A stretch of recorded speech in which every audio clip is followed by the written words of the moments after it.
What's happening, everybody? Rod J back again to take a look at another beer. Thanks for swinging by to check out another video. Tonight I'm taking a look at one from Pennsylvania, again from Victory Brewing. This is actually their Jubilee. It is their beer brewed. If you haven't had this style before, it's one of the newer type styles that some of the breweries are messing around with. Think of it as a crossover between beer and champagne. There's a process they actually use, and I'll try to get that stuff all put into the description, but essentially it allows this crossover. So you may be a champagne drinker, you may be a wine drinker. This is actually a beer that's kind of designed to cross people over into the beer realm.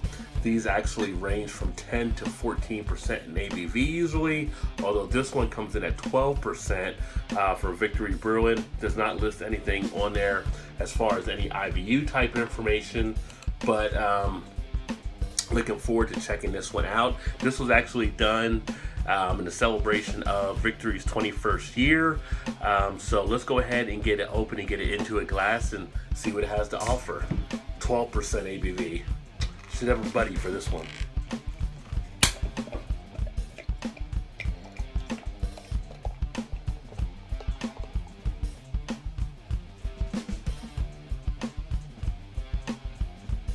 So when you pour it into the glass, or I should say as I pour it into the glass, it almost has that champagne type feel. You have a lot of carbonation taking place. You have a nice 2-finger head as it starts out, which is already starting to dissipate down some, so this will probably disappear here shortly. As you can see, nice bubbly foaming effect with the head that sits pretty much kind of like a bone white in color. The body itself, out of the light, it's got a nice little bit of a golden hue to it. Lots and lots of carbonation action. Get that right in there, see if you can see the bubbles going up. It's kind of got an orange glow on it when you get a light behind it, but out of it, it's got a nice straw type color to it. Carbonation is very lively. So you can see there on the head now, down under a finger. And when you sniff this, I'm getting coming out of this mainly like a champagne type feel, picking up characteristics of like kind of a sweetness of a wine. I mean, it's something that you would think if it was like New Year's, it'd just be a glass of champagne or something. You get a nice feel, pretty much like a grape type aroma, kind of white grapes. It's got a nice earthiness feel to it. Let's go ahead and check the taste.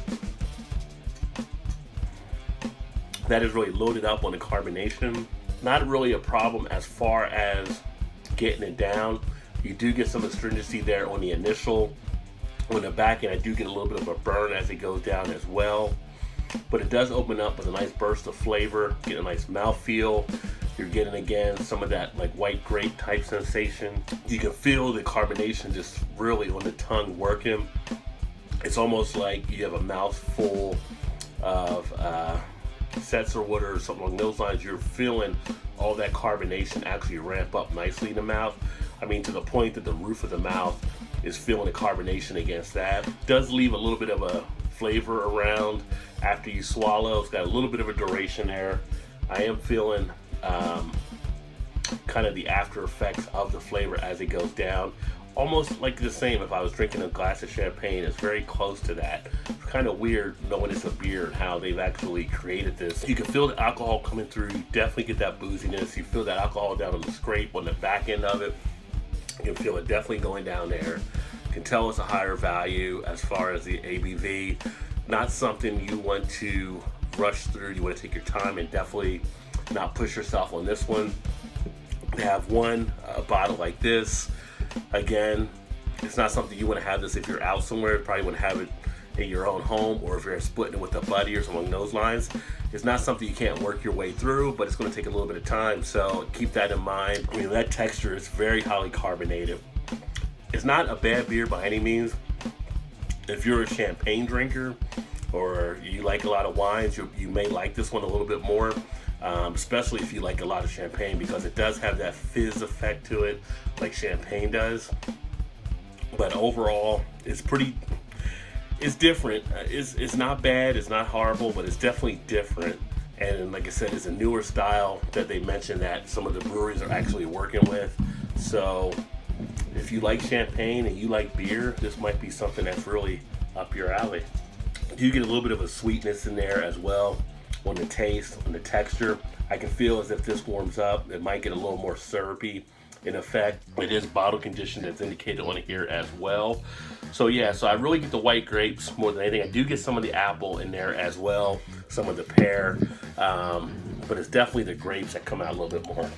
Now on here, the malt they actually used was Pilsner, and then they also only used one hop, which was German Block as well. So I'll put some of that stuff in the description. So Jubilee from Victory, if you happen to see it out there, why not give it a chance and check it out. With that all being said, I appreciate you swinging by to check out another video.